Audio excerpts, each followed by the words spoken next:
வணக்கம். இன்னைக்கு இந்த வரலாற்று தரவுகளோட அலசலுக்கு உங்களை வரவேற்கிறேன். நாம பார்க்க போற விஷயம் ரொம்பவே ஸ்பெஷல்.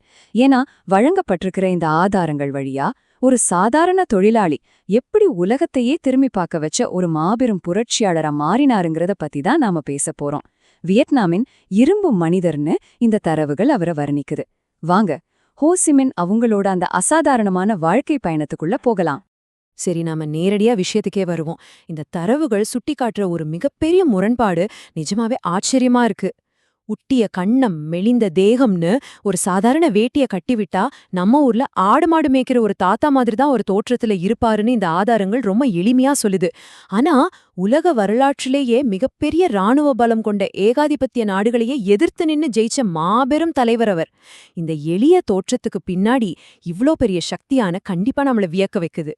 வியட்நாமோட இந்த மாபெரும் வெற்றிக்கு அடிப்படையா இருந்தது மார்க்சிய லெனினிய தத்துவம்தான்னு இந்த ஆதாரங்கள் ரொம்ப தெளிவா குறிப்பிடுது. ஒரு சின்னஞ்சிறிய நாடான வியட்நாம் எப்படி அந்த வல்லரசுகளை வீழ்த்துச்சுன்னு பார்க்கும்போது இந்த அரசியல் தத்துவத்தோட பார்வையில தான் வியட்நாம் மக்களும் உழைக்கும் வர்க்கமும் ஒன்னு சேர முடிஞ்சது. இந்த தத்துவம் தான் அவங்களுக்கு தேசிய விடுதலைய சாத்தியமாக்குச்சுன்னு தரவுகள் நமக்கு விளக்குது. இந்த வரலாற்று பதிவுல என்ன ரொம்ப கவர்ந்த இன்னொரு விஷயம் அவரோட அந்த 30 கால உலக பயணம்தான். கொஞ்சம் யோசிச்சு பாருங்க. தன்னோட 18 வயசுலயே தேச விடுதலைக்காக சொந்த நாட்டை விட்டு புறப்பட்டிருக்காரு. பிரான்ஸ், ஸ்பெயின், ஆப்பிரிக்கா, ரஷ்யா, சீனா, அமெரிக்கான்னு உலகத்துல பல நாடுகளுக்கு பயணம் செஞ்சு அங்கிருந்த புரட்சியாளர்களை எல்லாம் சந்திச்சிருக்காரு. கடைசியா 30 வருஷம் கழிச்சு தன்னோட 48வது வயசுல தான் அவர் தாய் நாட்டுக்கே திரும்பியிருக்காரு. அவர் ஏதோ ஊர் சுத்துறதுக்காக இந்த பயணங்களை பண்ணல. வெளிநாடுகள்ல வாழ்றதுக்காக அவர் செய்யாத வேலைகளே இல்லைங்க. கப்பல்ல சமையல்காரருக்கு உதவியாளரா இருந்திருக்காரு, தெரு கூட்டியிருக்காரு, கப்பல்ல நிலக்கரி அள்ளி இருக்காரு.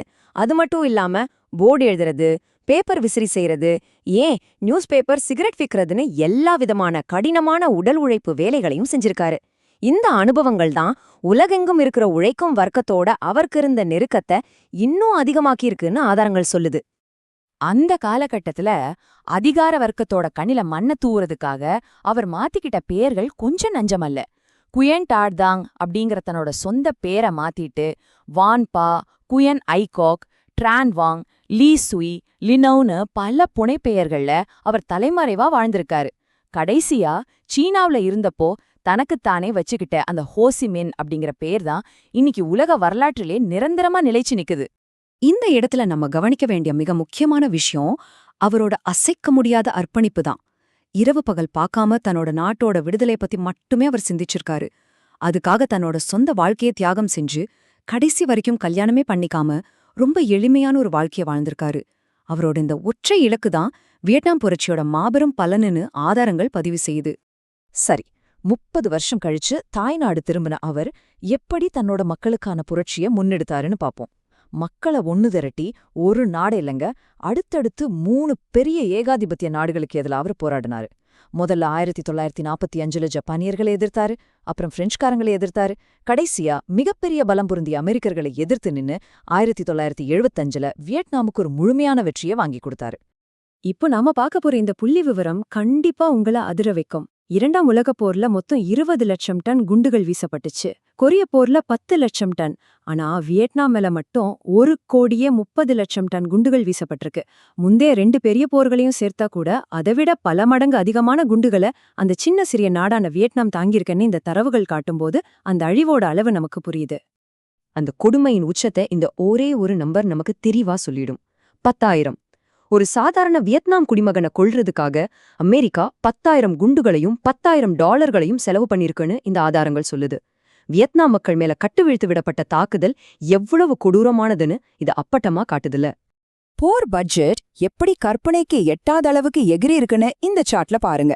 வியட்நாம்ல எப்படியாவது ஜெயிச்சாகணும்னு 1965ல $10 கோடி இருந்த அமெரிக்காவோட போர் பட்ஜெட் அடுத்த ஒரே வருஷத்துல, அதாவது 1966ல $600 கோடி மாறி 1971ல கிட்டத்தட்ட $9,810 கோடி பல மடங்கு உயர்ந்திருக்கு.